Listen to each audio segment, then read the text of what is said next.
মসজিদে আজান হচ্ছিল, তাই ইমাম সাহেব তার কামরা থেকে বের হয়ে মসজিদে প্রবেশ করলো। নামাজের জন্য তিনি প্রস্তুতি নিচ্ছিলেন। এমন সময় তিনি লক্ষ্য করলেন প্রতিদিনের মতো আজকেও একটি বৃদ্ধা মহিলা মসজিদের সামনে ভিক্ষার উদ্দেশ্যে এসে দাঁড়ালো। বৃদ্ধাটি প্রতিদিন ভিক্ষা করতে আসে, অথচ সে একটি সচ্ছল পরিবার থেকে আসা। বিষয়টি ইমাম সাহেবের খুবই কৌতূহল উদ্রেক করলো, আর সে কারণে ইমাম সাহেব নামাজ শেষে বৃদ্ধা মহিলার কাছে আসলেন।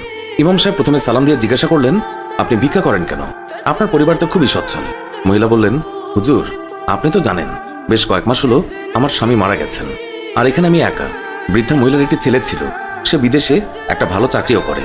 তখন হুজুর বললেন, আপনার ছেলে কি আপনাকে টাকা পয়সা দেয় না? মহিলা বললেন, সে আমাকে কয়েক মাস আগে টাকা পাঠিয়েছিল, কিন্তু এখন আর কোনো টাকা পয়সা পাঠায় না, শুধুই কিছু রঙিন কাগজের ছবি পাঠায়, আর আমি এইগুলো খুব যত্ন করে রাখি। হঠাৎ করে টাকা পাঠানো বন্ধ করে রঙিন কাগজের ছবি পাঠায়, বিষয়টি হুজুরের কাছে খুবই খটকা মনে হলো। তাই তিনি বৃদ্ধাকে বললেন, আপনি যদি কিছু না মনে করেন তাহলে আমি আপনার সাথে আপনার বাসায় যে রঙিন কাগজের ছবিগুলো দেখতে চাই, আর বুঝতে চাই কেন আপনার ছেলে টাকা পাঠানো বন্ধ করে এইসব পাঠাচ্ছে। বৃদ্ধা মহিলা তখন হুজুরকে বাসায় নিয়ে গেলেন আর রঙিন কাগজের ছবিগুলো দেখালেন। হুজুর এগুলো দেখে তো অবাক, কারণ এগুলো হলো ডলার। প্রত্যেকটা নোটই হলো $1 একটি নোট। এরকম অসংখ্য নোট মহিলার ঘরে সাজানো ছিল, কিন্তু আশ্চর্যের বিষয় হলো মহিলাটি অশিক্ষিত হওয়াতে সে এই কাগজের বিষয়ে কিছুই বোঝেননি, আর কাউকে দেখানোর প্রয়োজন মনে করেননি। অথচ তিনি নিজেও জানতেন না যে তার ঘরে কত টাকা সাজানো আছে। এই সম্পদ তিনি ঘরে রেখে চুমু খান, আর বাইরে কত কষ্ট করে ভিক্ষার টাকায় তার জীবন চলে। এই গল্পটি দ্বারা বোঝানো হয়েছে আমরাও আমাদের ঘরে পবিত্র কোরআন শরীফ সাজিয়ে রেখে দিই, কত চুমু খাই, অথচ এটি যে কত মহামূল্যবান তা আমরা বোঝার চেষ্টাও করি না।